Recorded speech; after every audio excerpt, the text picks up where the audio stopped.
Delighted that we're continuing this webinar series. We held our first public webinar on the 15th of May, 1 month ago, in this forum for UNESCO's ResiliArt program. And today we're continuing the discussions, diving a little bit further under the general text of education. And I have a few things to say about the topic today. I'll give a general overview about some of the questions that came to our mind.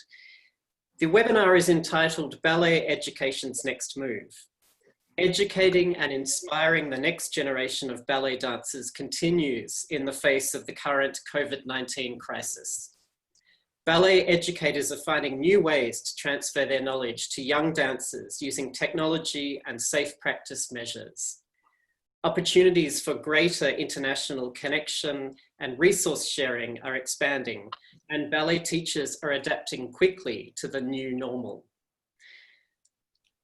I'm very proud that the Global Foundation for the Performing Arts has partnered with UNESCO's ResiliArt movement. We're concerned by the impact of the current crisis on the livelihoods of cultural professionals and the cultural fabric of our societies. We've joined with the 2005 convention and the ResiliArt program to discuss and share relative and relevant issues related to classical music and ballet.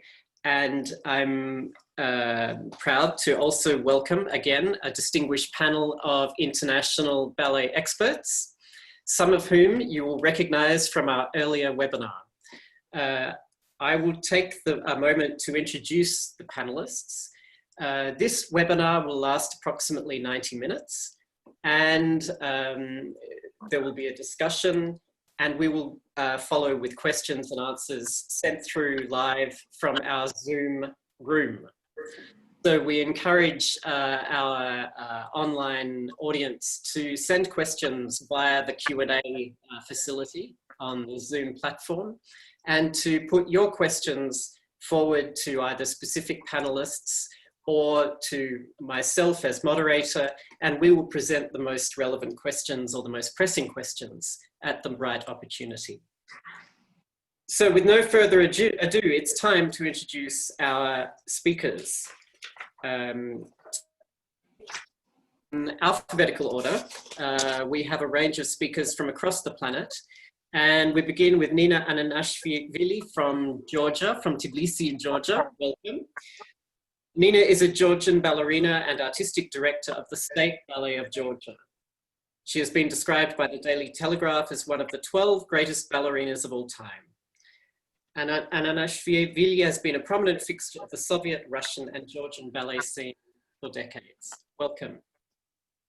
Thank you. Welcome. Thank you, everyone. We're joined also by Frank Andersen, Frank Andersen, Danish principal dancer who was twice artistic director of the Royal Danish Ballet.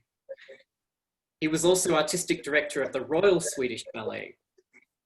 Frank has 3 times been chairman for the jury of the Prix de Lausanne Ballet Concours and the Shanghai International Ballet Competition. Welcome, Frank. Thank you. We have another guest who is hoping to join us from Toulouse, from France, Monsieur Bellarby, and I'm hoping that he's able to join us at a future stage during the webinar. We welcome Nancy Youvery from the Netherlands Dance Theatre. Nancy Youvery started her training at the Ballet Academy of the Royal Conservatory in The Hague, followed by the summer program of the Boston Ballet. In 1986, she was a Prix de Lausanne finalist in Switzerland, and in the same year, she performed with Boston Ballet. And joining Netherlands Dance Theatre 2 in 1987 and Netherlands Dance Theatre 1 in 1989. She has created numerous ballets for the Netherlands Dance Theatre Choreographic Workshop, and has creating her own sound designs for these pieces as well. Welcome, Nancy Youvery. Hi. We also have Madeleine Ona, artistic director of the Finnish National Ballet. She has a profound experience from 16 years in the role of artistic director for the Royal Swedish Ballet and the Hong Kong Ballet. This is indeed a global panel of experienced experts. As one of Sweden's leading ballerinas, Madeleine became renowned for her engaging style and dramatic talent. Welcome, Madeleine. Thank you. And finally, we have Regina Zhu, Director and Professor of the Ballet Department at the Beijing Dance Academy. Regina was a visiting fellow of Harvard Kennedy School in America and principal dancer of the National Ballet of China, starring in plays including Swan Lake, Don Quixote, Nutcracker, Sleeping Beauty, Giselle, Serenade. I'm also delighted to announce that welcome Regina, I'm sorry, I cut you off. Hello, everybody. I'm also very happy to say that as a result of our last meeting, our last public forum, the questions have continued. And this is the point of this ResiliArt movement. The questions raise debate, I'm sorry, Gary, I did not introduce you. Because it's so late at night here, that's why. My heartfelt apologies. I will return to my list on another sheet of paper. Sir Gary Trynda from Wellington, Director of the New Zealand School of Dance. Born in England, Gary Trynda trained at the Royal Ballet School, the Rambert School of Ballet, and as a dancer, he has worked with the Scottish Ballet, Les Grands Ballets Canadiens de Montréal, and London City Ballet. I welcome Gary and thank you very much for being up late, joining us from Wellington in New Zealand. Thank you. My pleasure. Today, as I said, continues the earlier discussions and the momentum is moving. I'm delighted to say that bringing a group of international ballet experts together last time has facilitated and advanced progress in forming an international alliance, an international league, if you will, of ballet artistic directors and organizations. And Regina will talk to us in a moment about the principles and ways of moving forward. But I want to acknowledge the fact that these webinars are making a difference already and the discussion is continuing, and leads will be framed and organized, but the organization is taking shape, and the Global Foundation for the Performing Arts is very proud to play a role in facilitating this continued discussion. So with no further ado, I would like to hand over to Regina Zhu to say a few words before we commence. And I pass to Frank Anderson to host the discussion panel today. Thank you, Regina. Thank you. Thank you, Ms. Benjamin. And I'm so glad to see everybody. And thanks for UNESCO and GFPA for giving us such a wonderful chance to sit together and talk about ballet education. In the year 2018, many of us signed the paper to be a chairman, to be a board members of Blind International Ballet Education, which we call the AIBE, because we want to give our children and dancers a better ballet education. And now AIBE is a part of GFPA, and today also is our first official net meeting of AIBE. And that is wonderful. But many things have happened in the 2 years, and that Feng Ying, Frank Anderson, and I have worked very hard to get the AIBE started. And now we are ready. The AIBE goal is to promote the exchange and the cooperation of ballet education around the world. Through the exchange, ballet masters can share their experience. Dancers can get better ballet training. Choreographers can reach more dance language, and ballet companies can have more mature dancers. AIBE will give dancers a chance to open their eyes, share their dance experience with new friends all over the world. AIBE will also try to help developing country ballet dancers to get better ballet education. Will make the ballet more closer to our community. And AIBE will also let people get more closer to each other, make people feel of the hope and the beauty. So today I will think Frank will give us topics that we can discuss how the AIBE can help the ballet education in the future. Frank. Okay, I'll take the lead. Try to take the lead. Hello, everybody. Very good to see you. It would have been nice if everybody that signed our paper 2 years ago in Beijing was available today. Unfortunately, they're not.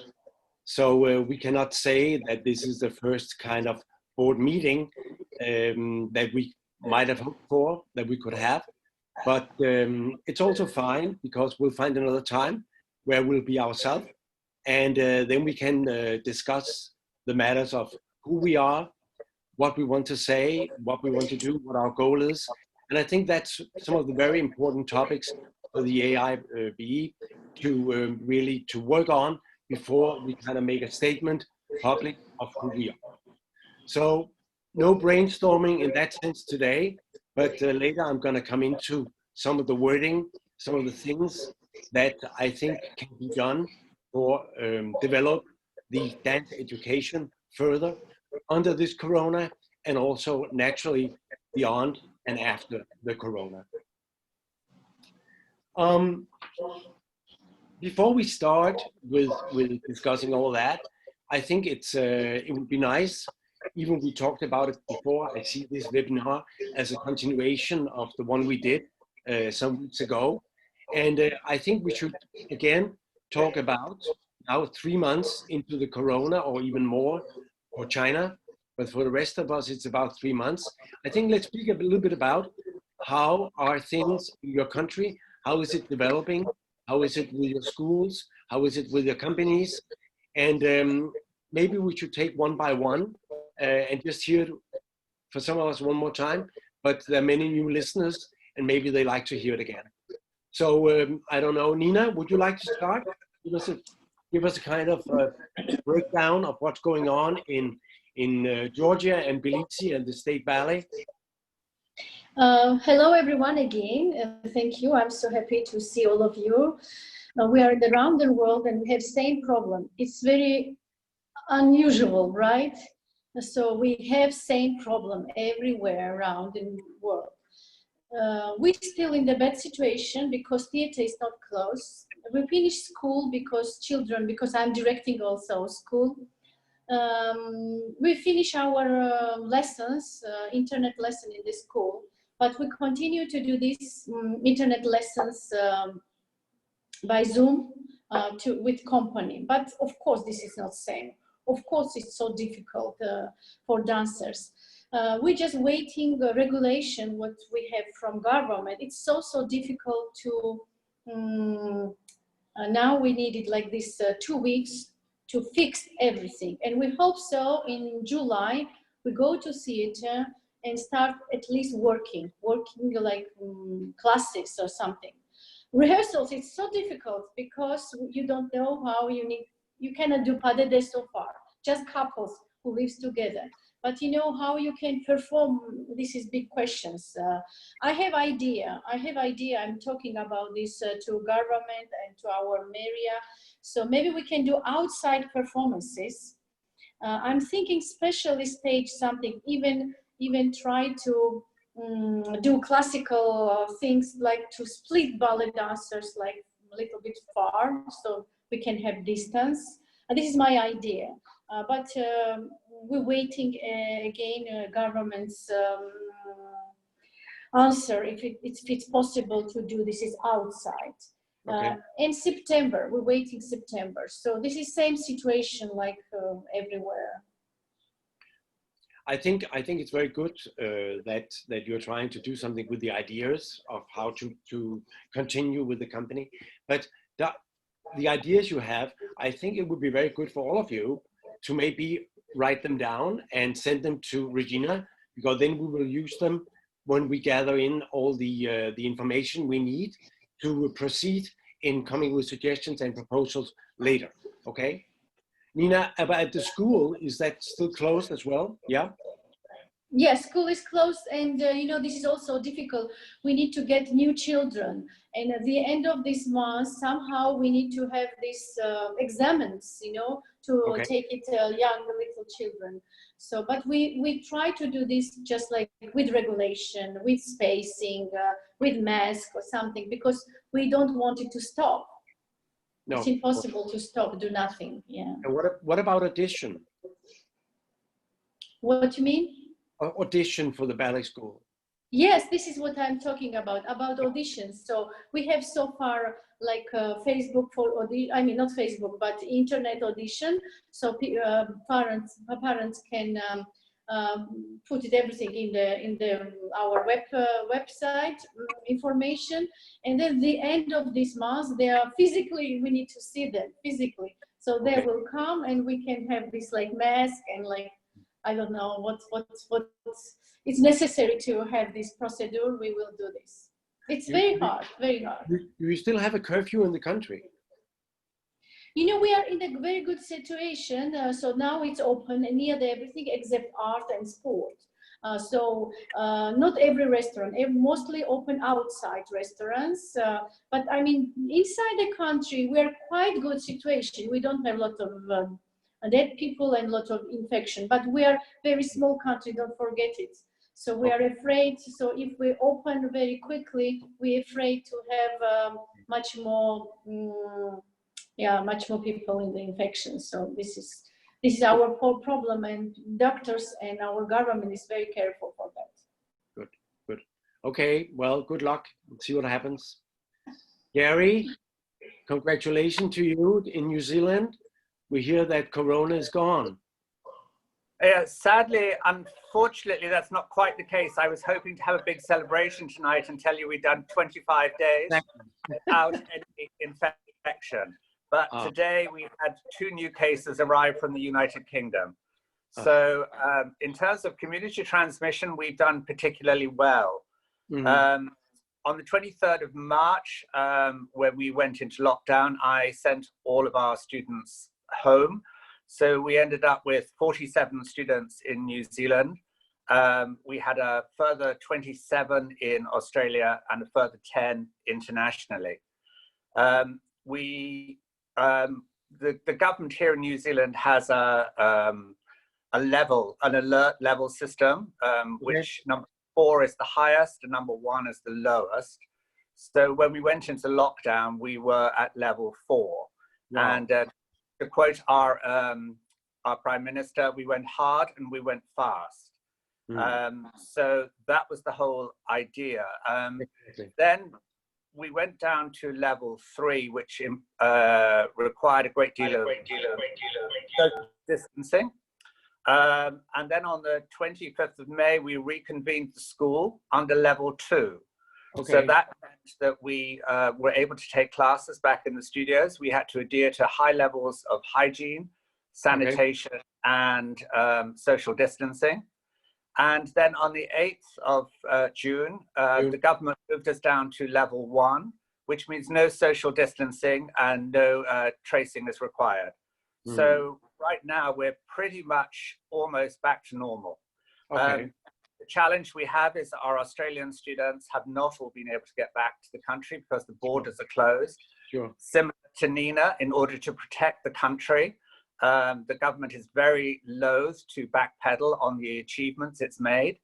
So, and today was a prime example because we introduced 2 foreigners, both of whom arrived here. With plane, was that with plane? Yeah. Yes, yeah. And all the arrivals into the country have had mandatory quarantine of 14 days. Right. Yeah, sure. Yeah, but unfortunately, the 2 people who arrived in the country were given a dispensation because they were here for a funeral, and they didn't complete the quarantine period. So unfortunately, the virus is out in the community. But from the school's point of view, we're pretty much back to normal. All of our classes in the mornings take place in the studios. But as I say, we have a portion of Australian students and our international students who are not able to get back. So we reconvene the school in the afternoon, and all of the afternoon classes take place through Zoom. Through Zoom on the net, yeah. Yeah. So And it works. It sort of works. It's a mixed model. Mm-hmm. I mean, interestingly enough, the students who came back to the school, having been through the quarantine, we noticed distinct lack of fitness, especially cardiovascular fitness. Okay. Because of course they're all working in such a limited physical space, so they can't exert themselves as they can in the studio. So it's taken a long time for them to get back into peak condition. Of course. Yeah. But it's so hard to stand at home and do it at home in the kitchen or whatever. I mean, yeah.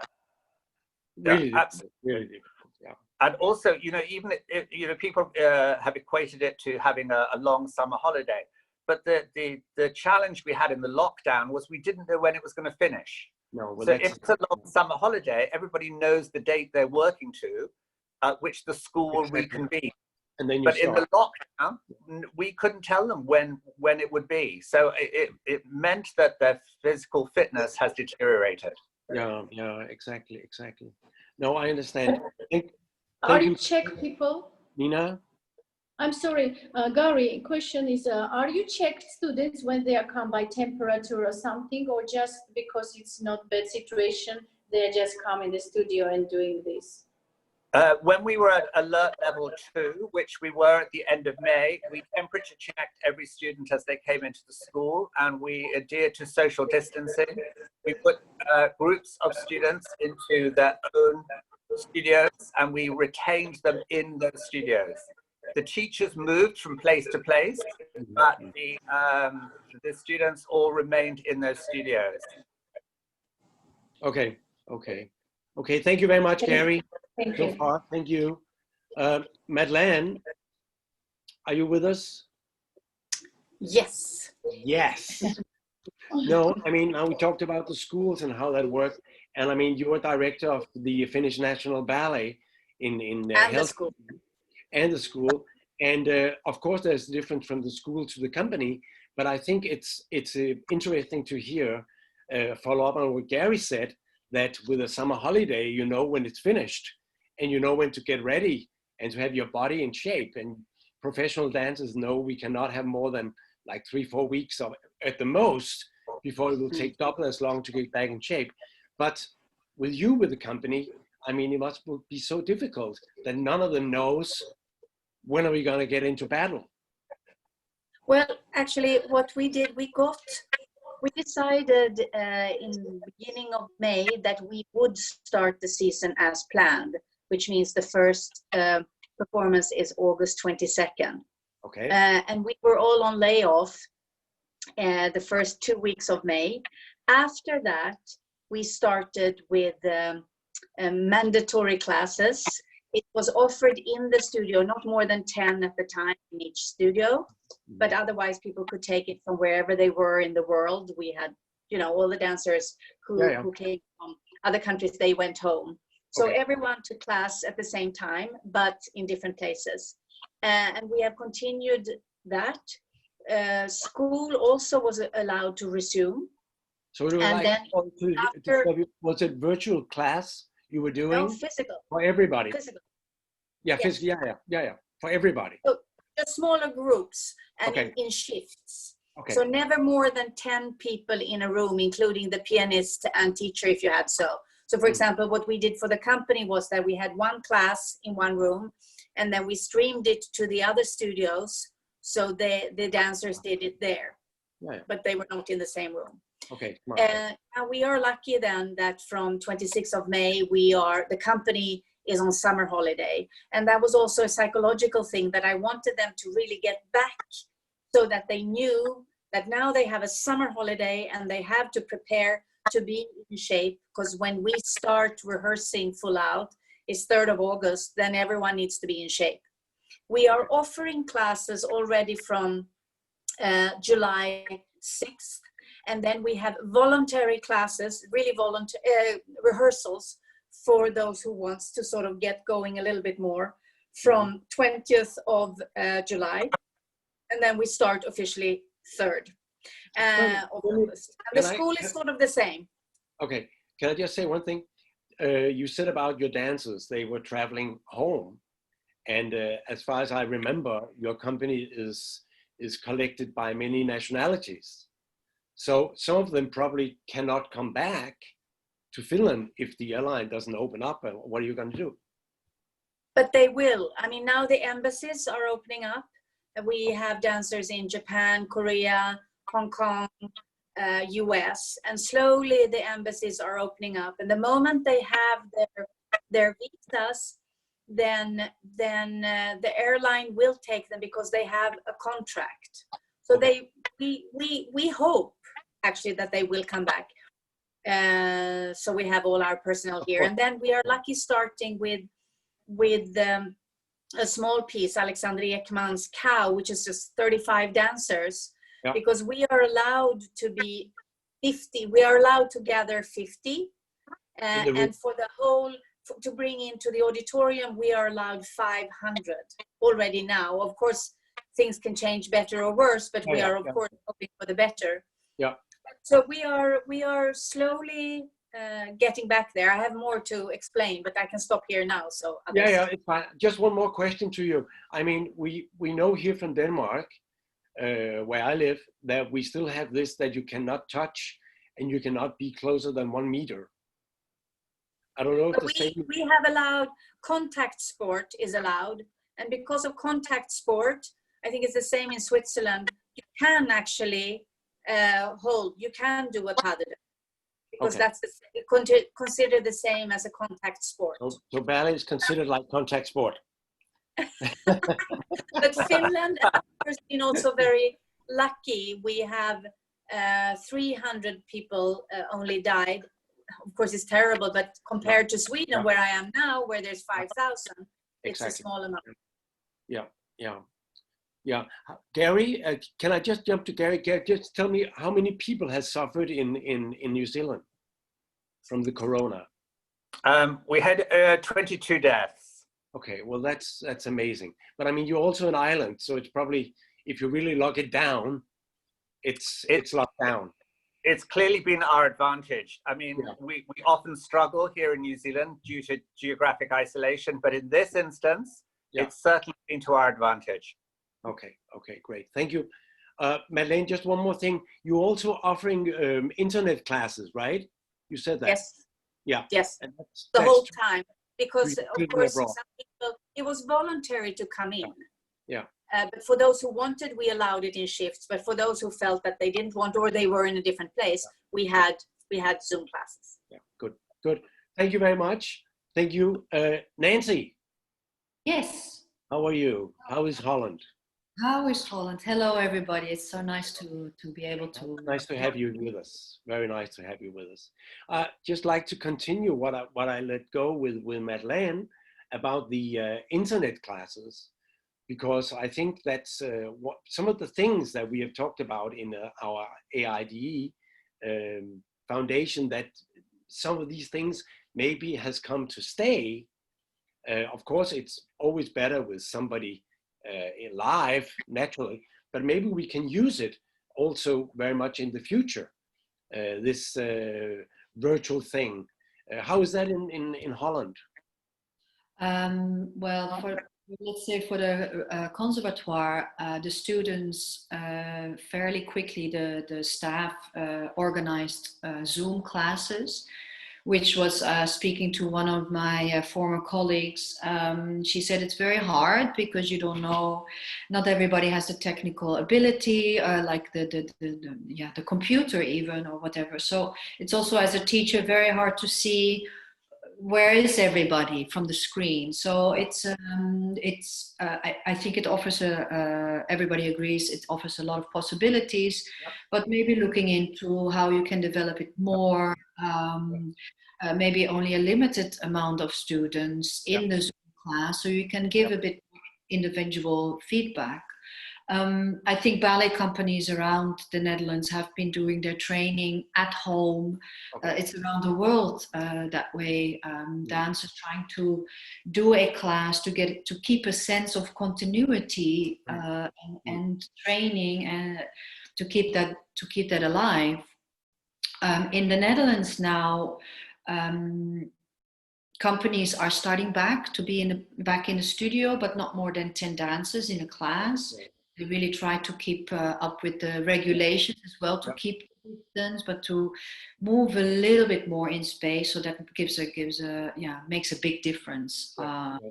Because it is about, you can do a lot of training on the spot, which is good training, but it is about moving in space in the end. So it's about moving in space, and I guess it's also about corrections and coaching, which I've talked to Madeleine about, for instance. And I think that's also what we are lacking with the virtual. That's it's maybe not so personal. I mean, through Zoom you can be a little more personal, but it's hard. The thing is also, as an artist, performing artists, it's being part of a community. It's a big important part for dancers and people in theater companies to be part of a community, which is the group, it is the theater, it's the technicians. So that all dropped out, which is really a big thing, and it's and then also it's of course the question, when will that come back? So we talk a lot and we hear a lot about dancers aching to perform, but I'm also sure just gonna ask, what do you think? I mean, how is Holland? Do you think it's gonna take 3 months, 6 months before we can be back to normal in slashes, or what do you think? I think Holland will still take a while, because the government is very careful in bending the regulations. I think now slowly it's okay to gather 10 people together in a social circumstances. I think still now the regulation is that if you do a performance, there can not be more than 30 people, which include the performing artists and the backstage people. So it's very, very limited. I think next month things are, the numbers will be able to get a little bit bigger, but I think it will take a while, not only because of regulations being released, but it's just, there's something in the psyche of people. There's still, some people are extreme, they're like, we let it go, and some people will stay afraid a little bit. So it will be interesting to see how that goes. And of course, artists want to perform, but the question is how can that happen? Yeah. Well, I mean, as I hear it here, there are different rules and how the countries are opening slower or faster. Denmark, we just moved to be able to gather like 500 people, but I mean that goes for everybody. At a football match, you can be 500. At a theater, you can be 500, including technicians and whatever. So it's like a big thing that's happening very slowly. Kedar, I hear you're with us. There you are. Hello. Can you hear me?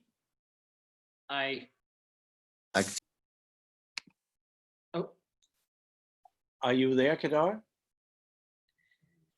If I may, while we work out Kedar's microphone, I will take the opportunity to introduce Monsieur Bellabi from the Toulouse Capital Ballet. Kedar is a French ballet dancer, choreographer, and director, and he spent his whole career in the Paris National Opera Ballet and belongs to the company's Nureyev generation, having been made an étoile by Rudolf Nureyev in 1989. Since 2012, he has been director of dance at the Toulouse Capital Ballet, heading the ballet division. Bienvenue, monsieur. Thank you. Pleased to see you. And Nina, so long time, Nina. Yes, Frank. Hello, Kedar. This is Frank. Good to see you. Everything fine? Yeah. Oh no. Like I think. Like everyone, I think we have the same process, you know, for the ballet companies. We are many in different groups with all the directors of the ballet of the world. We share the situation. Same in France with the French ballet every week to know exactly the situation, how we can do, because it's so different with the rules of the government, different rules with the sanitary, different rules with the establishment, with the space and everything. And it was so brutal to stop whole. For the Ballet du Capitole, we were in a tour with Giselle and a mix program. And it's the 15th of March, we stopped directly. For me, it was my new creation of the painter Toulouse-Lautrec. I stopped all, and I'm lucky because we postponed for the next season, for November. And it was really like everyone, Zoom classes, how we can keep a link with all the dancers everywhere. As Madeleine says, so many nationalities, you know, with so different problem. When you have, I have an American of 19 years, we just came in the company, and it was absolutely a bad moment for her. She wanted to go back to London. Donc, happily we ask with the administration how we can let her go in this country to be absolutely clean and well with her. Donc, we took attention about all individuality, identity, and after how we can stay all together, but the Zoom for classes, but for different meetings. And it was same. We offer many things to stay with a social link and human link, not only professional, because it's so difficult when you have a community of dancers, how you can stay all together. And some dancers disappear complete. It's so strange, so strange. But I don't know when you came online here. I don't know how much you heard from what everybody was. At the beginning, okay, good. So, you know, we also talked about that this is not like a formal board meeting of the AID that we signed 2 years ago and all that. We'll come back to that, okay? Just tell me one thing. I mean, now all the rules for any countries is different during this Corona, and we know all the obstacles. That's a problem in each company. Tell me exactly how are the rules in France, just about for a ballet company? Yeah.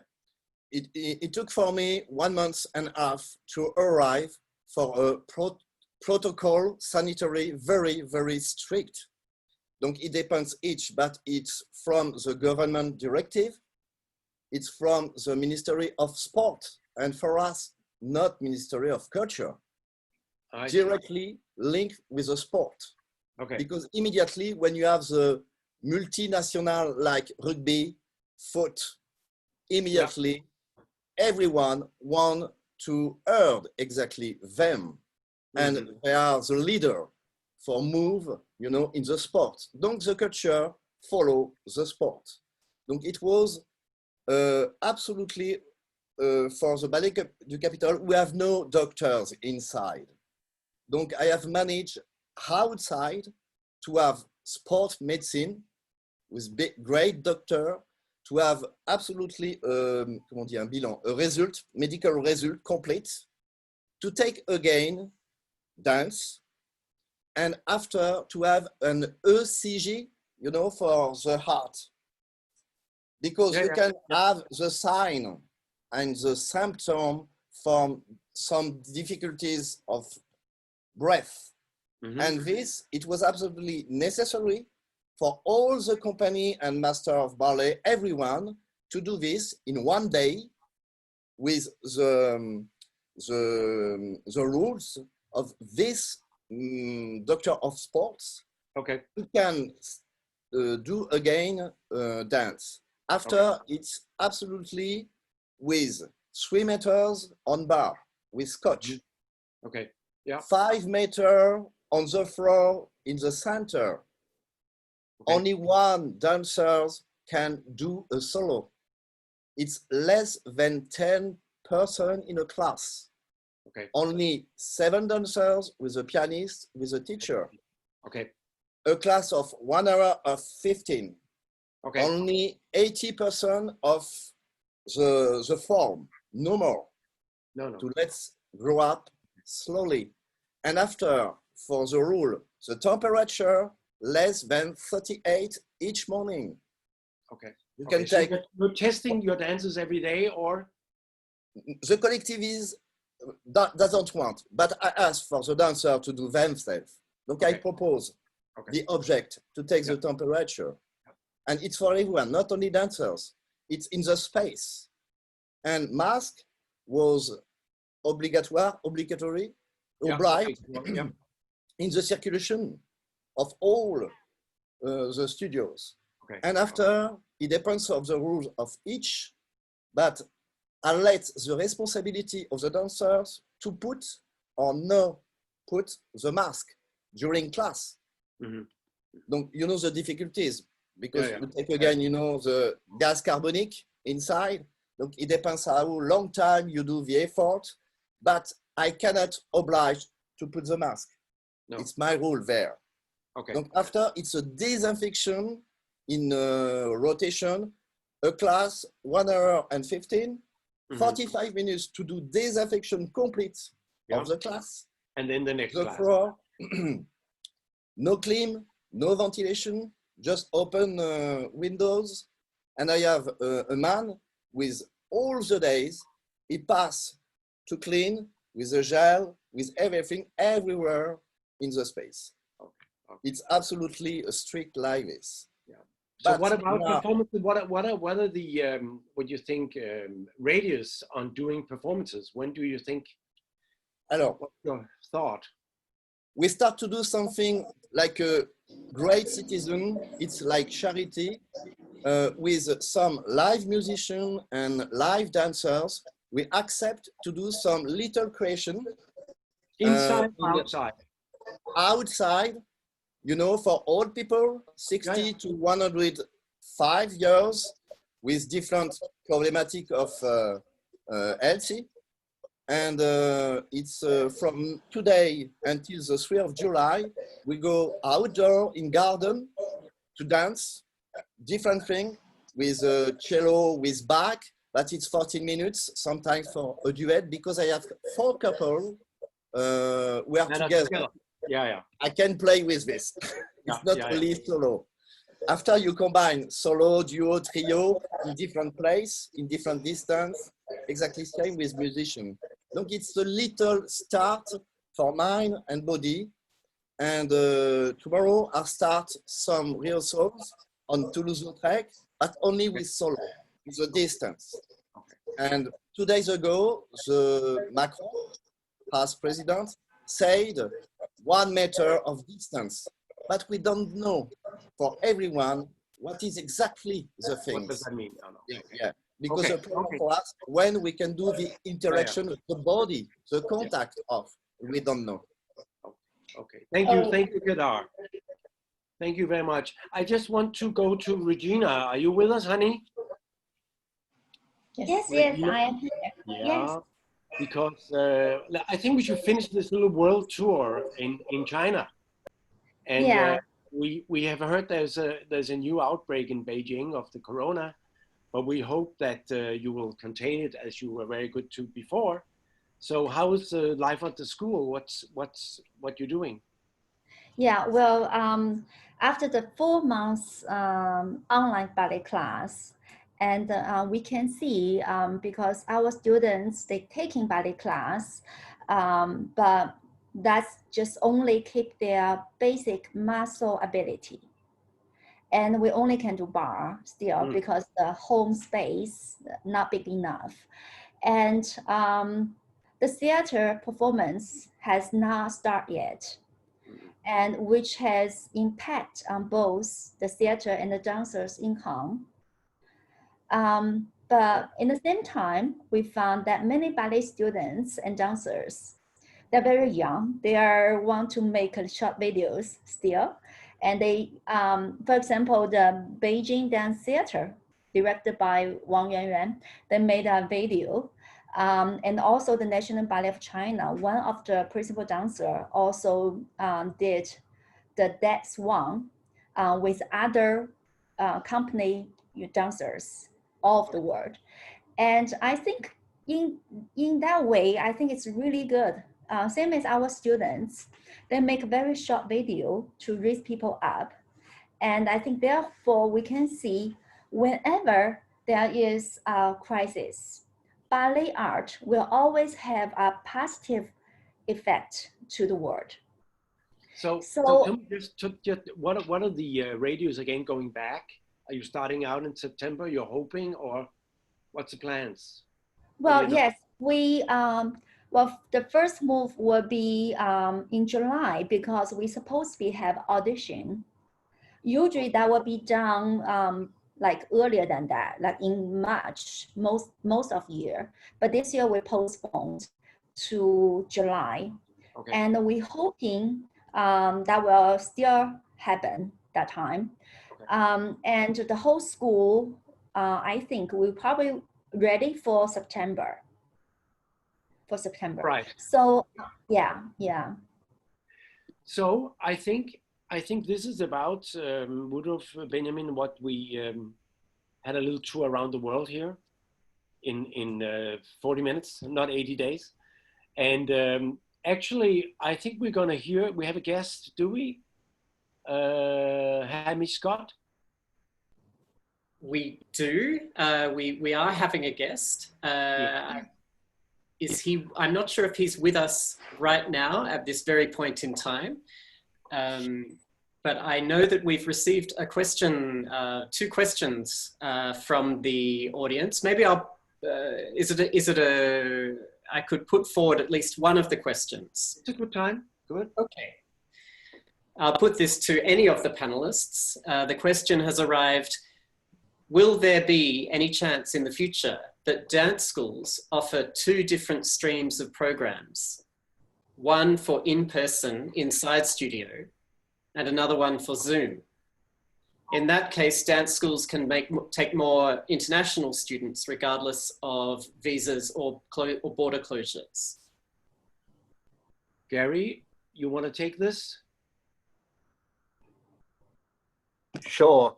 I don't think that's tenable. I mean, obviously the nature of dance training requires the dancer to be in the physical space. And some of the issues that have already been raised about I mean, obviously we've all coped incredibly well. I think the dance world has been remarkably creative in utilizing Zoom and dealing with these isolated environments. But we don't, as Nancy pointed out, we don't have the interaction, the social interaction that actually creates art. We're all working very much in isolation, and we're not able to give each other the feedback and energy that we appreciate from each other and our peers and our colleagues in the theater or in the dance studio. So I think that the Zoom technology provides an opportunity, yes, for us to recruit international students, and certainly we're going to move our auditions online this year. So in terms of cost, it's much easier for students. They don't necessarily have to travel around the world on a limited student budget.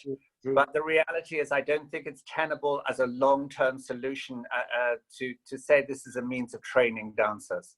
Okay. Can I just ask, when is your audition going to take place? Our auditions are in September. In September, okay. So you're postponing everything a bit in that sense? Well, they're usually in September, and in New Zealand, we're hosting live auditions, obviously, which we can do, but we usually commit to an Australian audition tour. And it may be possible that there is a trans-Tasman bubble by that time, which will allow people to travel freely between Australia and New Zealand, but we don't know if that's going to be the case. So we utilize the technology. Yeah. Perfect. Is that, and Nancy? Yes, I just wanted to tap into this question and this thinking about Zoom and modern technology. And I think it's really, we're so lucky that we've had this ability in these days. And it's really interesting to see what comes out, the beautiful sharing of the art and whatever people want to share with the world, but it has its limits. But I do think perhaps, I don't think education online is really, for this art form of ballet and ballet training, is going to be a good idea. That's my opinion. But I do think it could be interesting to think about a certain level of mentorship. A certain level of like having, you know, being able to have your mentor, or if it is your just a person that you need to ask questions, like how is it, whatever questions come up for either professionals or students. So it's something to look into, maybe. Yeah, I mean, I think we're going to go a little bit further, go into that, some of the ideas that AI, BE could be used for in the future. Just like, I would say, brainstorming, and then going on from there.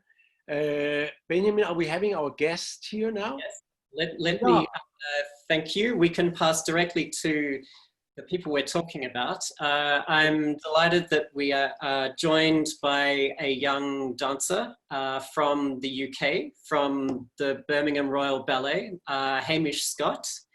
And Hamish is with us now. Welcome. Thank you for having me.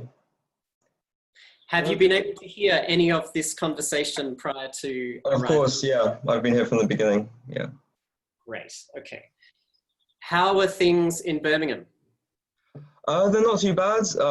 We went into a lockdown a month or so ago, and things are starting to recover slowly, but we're still keeping socially distant. And unfortunately, our company hasn't come back yet from our break. So I'm currently furloughed from Birmingham Royal Ballet, and we'll be commencing next season. So I'll be going back.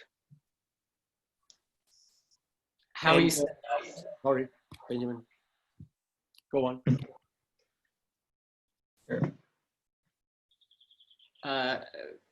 Hamish, how are you staying fit? Yeah, so I have a few things that I'm doing at the moment. Birmingham Royal Ballet are providing 3 online classes per week. So I've been very lucky that they've provided me with some dance floor, some Harlequin dance floor. So I can put that out in my kitchen or out in the garden and do a ballet class, which is really great. I'm also taking it upon myself to sort of run, and I cycle, and even sort of playing tennis and just getting out there and being active. It is really hard, obviously, but I'm doing as much as I can to keep physically fit, as well as trying to keep the ballet technique up, which is obviously very important. I have a question. Yep. Can I? So my question for young dancers, because they need to be in the shape. So how do you keep distance? You are measuring yourself. So if you do chaîné a little bit far away, somebody close away. So this is not stressful. To always thinking, oh my God, or it just like feels like in the corps de ballet when you are dancing together in the ensemble, and you need to have your space. You always need to have your space in the class. Of course. So when I'm doing my online classes at the moment, I have a 2 meter by 1 meter floor. So I have to stay within that as I'm doing my ballet class. So I'm always trying to be spatially aware, trying not to kick the sofa or kick my bed when I'm doing grand battement. And yes, you just have to be aware. It is like dancing in a corps de ballet. You know, you can't travel too much. So when we're doing a pirouette exercise, for example, when we do chassé pas de bourrée, you know, you can't go flying off the mat. You have to keep it within yourself. But there is that opportunity to work on qualitative elements of the dance and not quantitative. So instead of trying to jump as high as you can and travel as far as you can work on aspects that are attainable, like the quality of your movement, the port de bras, and yourself, you know, your the way you hold yourself and do the movements. So the smaller, easier things to control. And the company, is that on holiday now, the whole company? So the company have furloughed their dancers, so we're currently on paid leave, and then we will go on to have our summer break over the summer, and we're due to commence in August. Okay. All right. Okay. Good. Yeah. You know, this is Frank. I think also for the dancers who already opened the studios to work, this is wonderful. But who's still working in the by like this? It's really difficult to correct, to make corrections. Yeah. Because I think what we need in ballet, we are not sport, right? So we needed corrections, and this is most difficult. So your feet is not like this, shoulders down, and this is so difficult when you have so many persons in the screen. So what I really like this idea, maybe if it continues, so we can have less people and more individual classes, it will be better, but it's really hard. It's really hard by time, it's really hard for so many individual lessons, so we cannot do, but I think it's so hard to make correction for all of them. I think it is very hard and almost impossible to correct movement. There could always be a delay on the video as well, so against the music, so there's no way to correct musicality on a Zoom chat if there's a delay on the video or anything. So I think it is near impossible, and the only way in the future would be in physical ballet classes. Somebody need to have much better program, so without late. do you think, Hamish, do you think that it would be possible to use the net more during this corona? Is there anything? I think it's very important to use it at the moment. Do you think we could do more? I think a lot's already being done. I mean, I think a lot of companies are providing their own classes, but even beyond that, many people, many artists are actually providing classes on social media. So I log on every day onto Instagram or Facebook, and there are classes being held, you know, at any time of the day, every day. So I think the accessibility for artists is huge at the moment. Everyone has access to free classes. There are also paid professional classes and obviously classes provided by companies for their dancers. I don't think there's much more that can be done at the moment, but obviously in the future we do need to move into physical spaces where we have the ability to jump as high as we can and move as far as we can and use the space. Of course. When did you stop work with the company? When did you go into your apartment? I can't remember the exact date, but it was just before the UK went into lockdown. So we were mid-tour. We just came off tour, and we missed the last week of our tour. Okay. We couldn't go to the last venue, and as soon as the UK went into lockdown, all of the dancers went back to their yeah. And Hamish, what is the ensemble morale of the company? What is the has the ensemble stayed together? Has the ensemble, so to speak, are you in touch with one another all the time, or are you very much internally focused for now? Well, I guess we're all messaging our friends, and we're always chatting to each other. We obviously meet in our ballet classes 3 times a week. On top of that, we have a company meeting every month just to update us on how the company's going and when we're going to get back and everything. And sometimes they leave the chat on after that so we can talk to our friends and keep up to date with everyone. But unfortunately, we're not allowed to really meet up with each other yet. We're still keeping the 2-meter social distance within the UK. How many can you gather? I'm not sure on a number, but you can gather out in outside spaces as long as you keep the 2-meter distance. Okay. Okay. Good. Yeah. Wonderful. Well, thank you, Hamish. It's very good to hear the reality from your side, and it's probably not something you had put in your career path, that you're just beginning in your career, and then this is happening now. You know, it will take some adjusting, and there's adjusting running the organizations, and there's also adjusting career development. So be patient, I would yes. recommend, and stay in shape. I believe we may be joined by another guest, but we'll wait and see for that for the okay that they've joined the call. But Frank, perhaps you could continue the general discussion. Well, I mean, yeah, I can do a little bit more because I think it's very interesting what we're hearing, that we're in the middle of this corona, and a lot of the things is happening on the net, and many more things than we ever thought would happen on the net 3 months ago. I mean, we never thought that we would get to use the net that positive and that extensive that we're doing now, but 3 months ago. I find that very positive. And I think that might be something that in our little foundation that we are creating, that we can use that as we have talked about, some of us. And talking about maybe some platforms, teaching you already have. I heard somebody mentioning that we're missing some coaching platforms, if that's possible. I have proposed myself maybe a news platform, because we have no dance magazines out, not very many at least. And we have on the net, we of course can go on Facebook, and we can read some magazines on the net as well. But it would be nice maybe to create a place that will have a rolling update. So we have editors in all the parts of the world. When one is sleeping, another one is waking up. So you can be updated all the time about what is happening with the companies.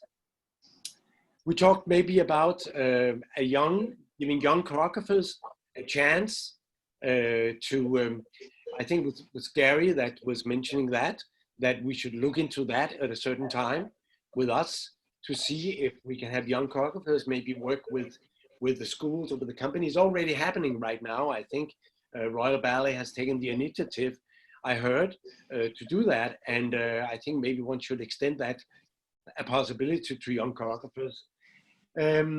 We also had, Nancy was saying something about maybe having answers and question and answers platform, where you can search for some answers that you might not get easily because you cannot speak to very many, maybe, in that sense. And we also spoke about exchange. That is something I think, unfortunately, has to wait until the corona is gone, but it would be very good. I think Regina was mentioning that, hosting a kind of event where you can exchange students, go to China and go to the different companies and explore and be exchanged. All this is something that we shall discuss much more when we have our first board meeting official. This is a kind of a brainstorming that we are using the webinar to just open up for ideas and thoughts. And I don't know if anybody wants to comment on that. We cannot really, yeah, Nancy? Yeah, Nancy? There I am, yeah. Just the thing is, maybe in general also, because there's questions coming in now from how could we see computer, internet, Zoom progress. It will be good to just start trying. Maybe try already a choreographer to go online to work with a small group of people, because I have from my perspective, what I see pass by on the internet, for me, I just get a feeling we're making the best of it, which is really great, and it's so wonderful. And I think you can see the creativity, but I get a sense also like we're just waiting out the time.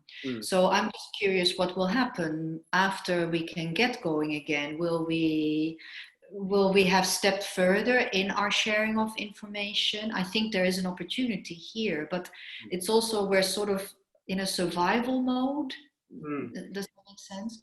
So it will be very, I'm just curious, will we be able to develop something, maybe not our group of EBE, but just for everybody in the future? What is that next step?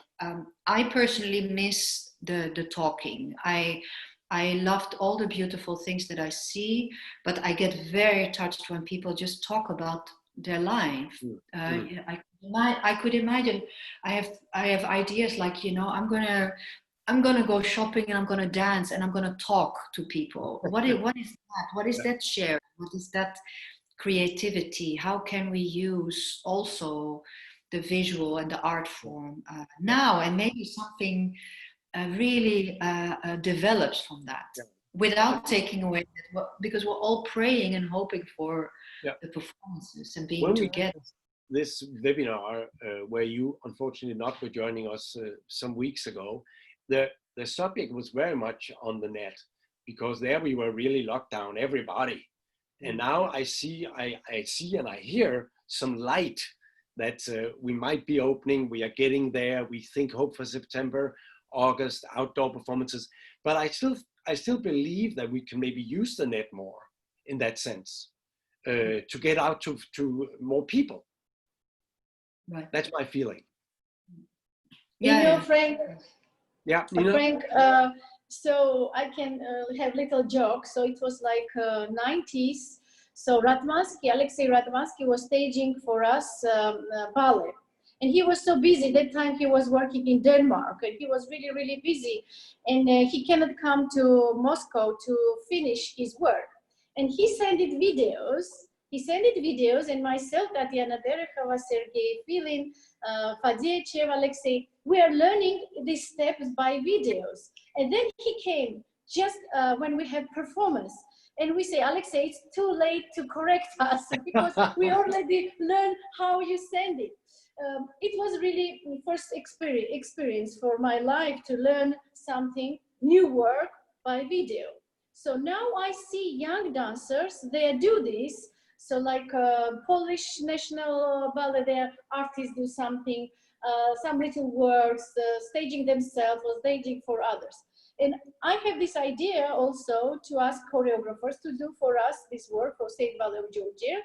And first was Posokov, whom I talk with, Yuri Posokov. I say, Yuri, can you do some little work? And he has, I just finished this little variation for a ballerina from San Francisco. And he says, I hate it because it's so difficult to staging when you don't have person. I do myself, but I never see. And he says, it's so terrible. And then I stopped thinking about to create a new ballet by internet. But I think now I have idea to anyway try this. Anyway, like you say, for young choreographers, to give dancers, they can meet each other and they can work a little bit like this, because we don't want it to stop. This is my point is, we cannot wait that long time. We thought 1 month, 2 months, now 3 months. So, and one other question I have, because regulation is like this. So 10 people in studio, but this also depends studio. Sometimes studios is so big, sometimes studio is so small. So, and when we have outside performance, if we have outside performance, so why answer was like, oh, we don't know. You have performance, of course everybody want to watch. So how you can keep regulation outside so people don't come too close each other, or it just must be 20 people who can watch, you know, this is still very difficult. Yeah, I'm sure you're right. But I mean, still, one could make it a live performance on the net. Then you get more spectators. Nina. What do you mean? Well, I mean, make it televised. Yeah, no, this is just like experiments. I think this is just like experiment. Kader, can you stage something like internet? Madeline? Can you stage? I think Nina is asking Kadar if he can stage something. By internet. Kadar is on mute. 1 moment. Yeah, you don't have this sound. J'ai pas entendu. Sometimes difficult for me the sound. Sorry, Nina. What No, did no, you I'm want just to saying ask you are me? choreographer. So can you think to Yes. staging something by internet? It's how you think it's good for you to stage by internet. Yes. If I introduce your company and like you can do like solos. Yeah, like sure.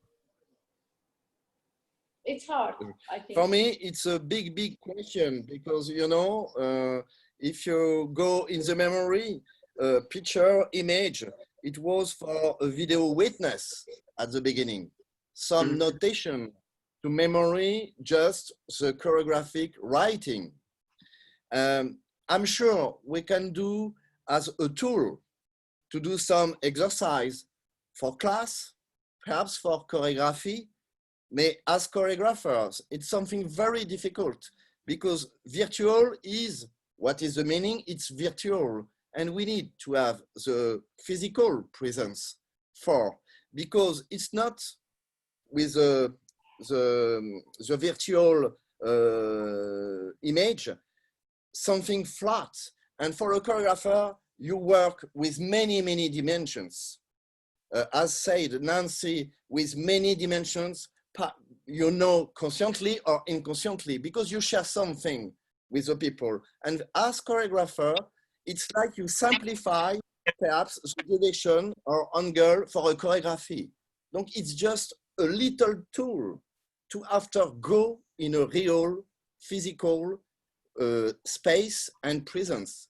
But if there is not this, all my dancers during 2 months and a half say the limits of the Zoom class, and they wanted to come back to the stage, to the studio, to be together, to share something human, physical, technically, dance. Okay, good. Yeah. Good. Gary has something to add. Yeah, I just want to talk, I just want to bring it back to young students of dance. We've all acknowledged that there are distinct limitations on what can be delivered through technology in a physical environment that we are so used to. But I do think one of the things that could be achieved post-COVID is the ability to interact with artistic directors around the world. Because I'm just very mindful that hearing your stories, hearing your experiences is already very inspiring and fascinating for me as your peer and your colleague. I'm just thinking, my gosh, I wish my students could hear this. I wish my students were able to access this information. Now, I know that this is going to be recorded. So one of the issues we have, of course, is the fact we don't necessarily have very good archival recordings in terms of oral histories of many of the great dancers, about their performances, their careers, their choreographic output. And I'm just thinking this would provide us an ongoing platform to which we could have 100 schools around the world join through Zoom and connect with one choreographer or one artistic director. There's an awful lot that could be done in terms of a learning platform that this would provide us going forward. And we've used it through COVID, we've had to out of necessity, but it doesn't mean that we're precluded from doing so as we move forward post-COVID.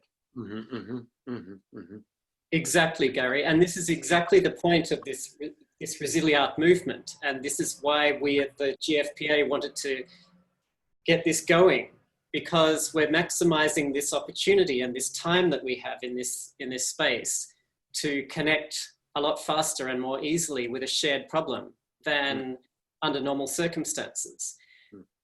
If I may, I will update you that this will, with your okay, this webinar we will post on our YouTube page so people can view it in the future. But I have a question, if I may jump through. There's a question from one of the Zoom audience members that perhaps goes against the international aspect, but I think it's quite relevant for what we were talking about. Are dance schools discouraged, or are you being discouraged by the powers that be to admit international students after COVID? Hamish, you're British, you're at a British school, it's fine.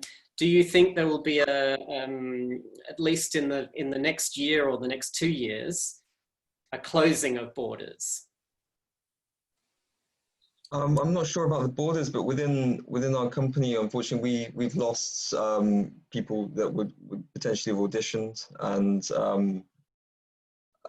unfortunately, we have lost some foreign dancers who couldn't renew their contracts this year. So I'm not sure if there will be red tape stopping people coming over, but I think there will be discouragement in people coming over to audition.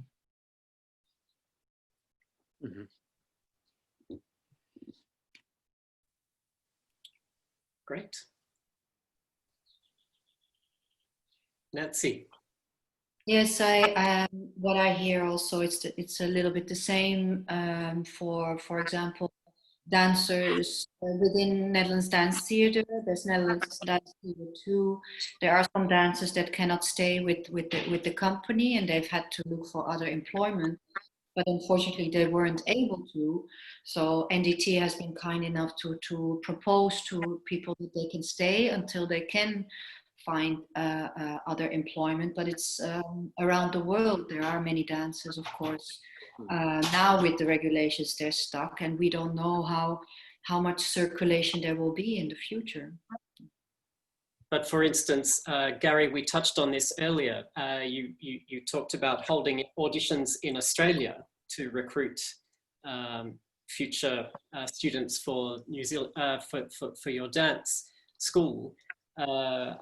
Is the government asking you to restrict to a certain area in future, or you don't see an impact? No, there's been nothing imposed in terms of government strategy, but what we are mindful of is that we're fearful that until there is a vaccine, the border restrictions are probably going to stay in place, because no government is going to be in a position where they can undo what they've been doing, because what we're seeing is those that have been more liberal in their approach have seen a surge. Yes. So we're very mindful that what we could end up with is we're very loath right now to take international students, because we have no way of knowing when we could actually admit them to the country. So it's an externally driven concern. It's not coming from any government authority, but there is a moral dilemma for us about offering students. And of course, right now, New Zealand, because it has handled the virus quite well, is looked upon very favorably. So we're receiving a lot of international inquiries. But then I'm very loath to actually progress those inquiries, because right now I don't know whether our school year begins February next year. And truthfully, I don't know whether the borders will have been lifted by then.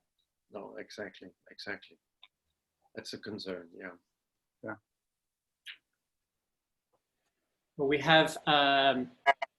have 5 minutes remaining in our webinar today. I was wondering if Frank, you would like to wrap up. Yes, I just want to say one thing, because I think this has been very good continuation of the webinar we had some time ago. And it's very good that were many listeners and that you're putting on Facebook. I think it's appropriate. I think it would be very good. Then I would kindly ask all the board members from the AIB to be so kind to stay on when Benjamin is shutting us down in a minute, and when we say thank you. So we just can talk about when we will be able to have the first official board meeting, non-official, non-public, but a board meeting of our foundation. And then I would like to say thank you very much for a very good order here. I think it was very productive, and we're looking forward to see everybody again. And please, board members, stay on the line. Thank you. I want to say thank you because it's feelings like when we are together, it's my feeling is some problems what we have personally, even money ways, everything, because we cancel a lot of things. So I think like we are sharing our information between us and we are here what will be next step. So thank you very much, and it's so helpful. As much we talk, I think as much we can thinking right way what we need to do. Well, Thank you very much for having me as well. Thank you. And then it's really nice to see you. So long time since we danced together. Well, I would like to thank all of the panelists, and I would also like to just, well, I feel very proud that this is the point of the Global Foundation for the Performing Arts, and next week we will be hosting our first webinar devoted to classical music, and we'll be talking about the same, you know, the same issue, but the different ways in which it affects a different discipline. I know, for instance, you're talking about small performances being permitted. Small orchestral performances are closed and closing until next year in the orchestral world. So there are different realities and different challenges in other disciplines of the performing arts. But for us at the Global Foundation for the Performing Arts, the ResiliArt movement makes a great deal of sense, and connecting people and building platforms is crucial. So I salute Frank and Regina and all of you for building this new organization, and we're happy to help bring you all together as often as necessary and as you wish. So we'll be posting this webinar on our YouTube page, and we'll be looking forward to inviting you all to be involved with the future webinars. So I'll say goodbye for now, and we'll let you continue with your serious meeting. Thank you. Thank you. Thank you very much. Thank you so much. And I hope so Ballet Arts will have support, government support, what is very necessary today. Absolutely.